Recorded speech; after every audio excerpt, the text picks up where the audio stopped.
নির্বাচনের আগে ফের একবার হুঁশিয়ারি শওকত মোল্লার। বাংলায় 25 লক্ষ বাহিনী এলেও তৃণমূলই জিতবে। বাংলার মানুষ মুখ্যমন্ত্রী অভিষেকের সঙ্গে রয়েছেন। মমতা বন্দ্যোপাধ্যায় ছাড়া বিকল্প কোনো রাস্তা নেই। ভাঙড়ে অশান্তি হলে দায় পুরোটাই নওশাদ সিদ্দিকীর।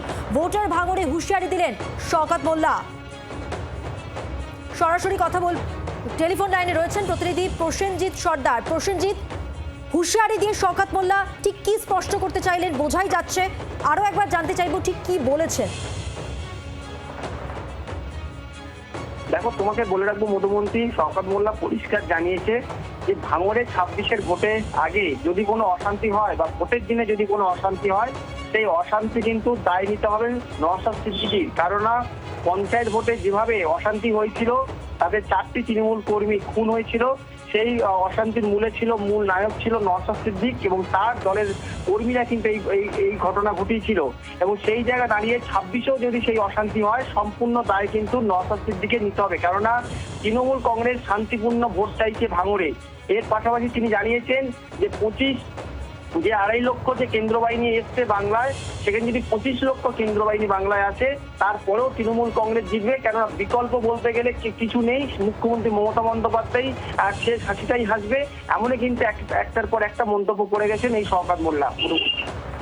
সঙ্গে থাকো প্রসেনজিৎ, আরো একবার জানিয়ে রাখবো ভোট ভঙ্গে উত্তপ্ত আমরা দেখতেই পাচ্ছি পরিস্থিতি। রাজ্য রাজনীতিতে বক্তব্য এবং পাল্টা বক্তব্য, সেই বক্তব্যের ঝাঁজ যথেষ্ট বেশি। আর এখানেই শওকত মোল্লা যে হুঁশিয়ারি দিয়েছেন নওশাদ সিদ্দিকীর উদ্দেশ্যে, সেখানে তিনি বলছেন যে ভোটের দিন কোনো অশান্তি হলে তার পুরো দায়টা নওশাদ সিদ্দিকীর ওপর এসে বর্তাবে। কি বলছেন শোনাবো আরো একবার।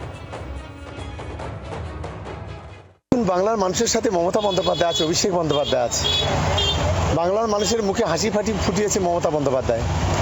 বাংলার মানুষের জন্ম থেকে মৃত্যু পর্যন্ত সঙ্গে আছে মমতা বন্দ্যোপাধ্যায়। তাই মমতা বন্দ্যোপাধ্যায় ছাড়া বিকল্প কোন রাস্তা নেই। 25 লাখ কেন, সারা ভারতবর্ষের যত সেন্ট্রাল ফোর্স আছে সব যদি নামিয়ে দেয়, এমনি তো অঘোষিত কারফিউ জারি করেছে, 356 তারা জারি করেছে, বাদবাকি সবগুলো যদি আসে, তারপরে কিন্তু বাংলায় চতুর্থবারের জন্য মমতা বন্দ্যোপাধ্যায় মুখ্যমন্ত্রী হবে, তৃণমূল কংগ্রেস জিতবে।